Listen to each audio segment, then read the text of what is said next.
okay, now that we've expanded what the real history is, let's fill in the gaps so everybody contribute.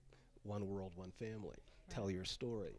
Because the more people start to fill in, it's like this incident in World War II from those photographs that were found in the trash. Um, that is our history. But if we don't know and recognize that, then we're ignorant and we're left with just a very incomplete view of what really happened. Right, and there's a space that's not occupied. It Right. should be filled. Yeah, absolutely. And I mean, I think that's why a lot of young people turn off history, because we're learning about. I don't get it. You know? Exactly. I've been interested in history since I was a child, and I can't get enough of it. But I always thought it was just a weirdo or something. You know, but Me too. Me too. But I used to sit at my grandfather's knee and ask him for all the family stories. See, and I think the difference is that. I wanted to know. I had a yearning, a desire, and an unquenchable hunger, thirst, whatever, to know the past of these people, who they are. Exactly. Well, the New York Times came out with a story about 6 months ago, and it said people who have an idea of their family history and the family mission are much better able to survive crises. Because where families come from, and that this is not this maybe the latest crisis, but they have actually been through much more than we are dealing with right now.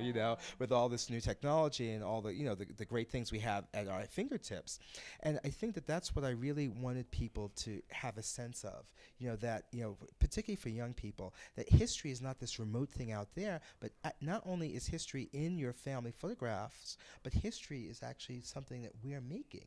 Right this minute, exactly. Through the through the actions that we do, and just as significantly the ways in which we document the moments. Which is with why, the photograph, right. with this TV show, which I'm very happy to be on, and this gathering.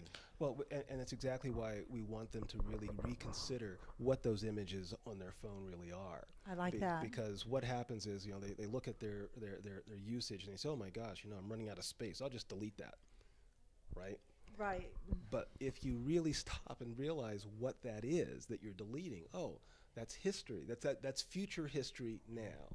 So we want them to really, really, revalue those images that they're taking and the significance of them, and preserve them in some way. I mean, this is one of the banes of technology, right? On the one hand, it gives us the ability to more documentive than we've ever been. Right. But on the same token, it's like, what do we do with all this material? And so, it means we have to be a little bit more organized. We have to really put things, into the proper places so that they can be preserved. But at the end of the day, these are the images that will define us, not and it the starts magazine. with the awareness. Right. And that's what education is about. The awareness that, that all these things are possible. Not just this little box that you find yourself in today, but that We're all connected, interconnected. I mean, through DNA, through experiences. I was talking to my brother. He's in New Zealand right now. He heads out a program, and he said, when you see somebody, you think you maybe you've been somewhere, whatever. He goes, it's because and I'm probably going off tangent, but our cells have memory, cellular memory from DNA from the past, grandfathers, grandmothers, parents. So when you go into a situation, you see something, you see a person, that cell that lives inside you comes from your DNA and maybe remembering something. Right. One world, one family. That's right. Well, You guys are so passionate about it. I love it. This is wonderful. Again, the movie or the documentary is Through a Lens Darkly, Black Photographers and the Emergence of a People. Now, was that a working title? It was both a working title and it's a nod to the historical linkage and roots to Deborah Willis's project as well. In terms of that's what she's done with the book and all of her work. And so Through a Lens Darkly also has to do with it comes from the Bible, Corinthians 13, and it's how do you see God?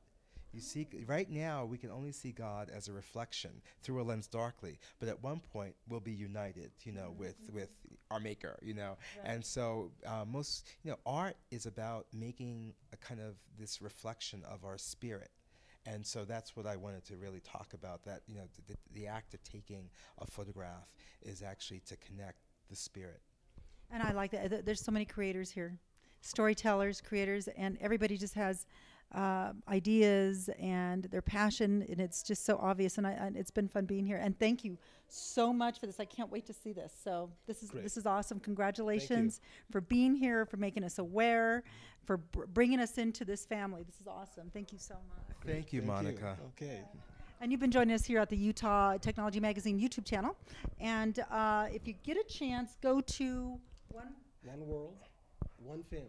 One World, yeah, One World, One Family on Instagram, and you could also find us at digitaldiaspora.com and upload a photograph there as well. because it's a continuing roadshow. Roadshow, and also we have a YouTube channel, ddfr.tv. Great. Thank you so much. We'll see you soon.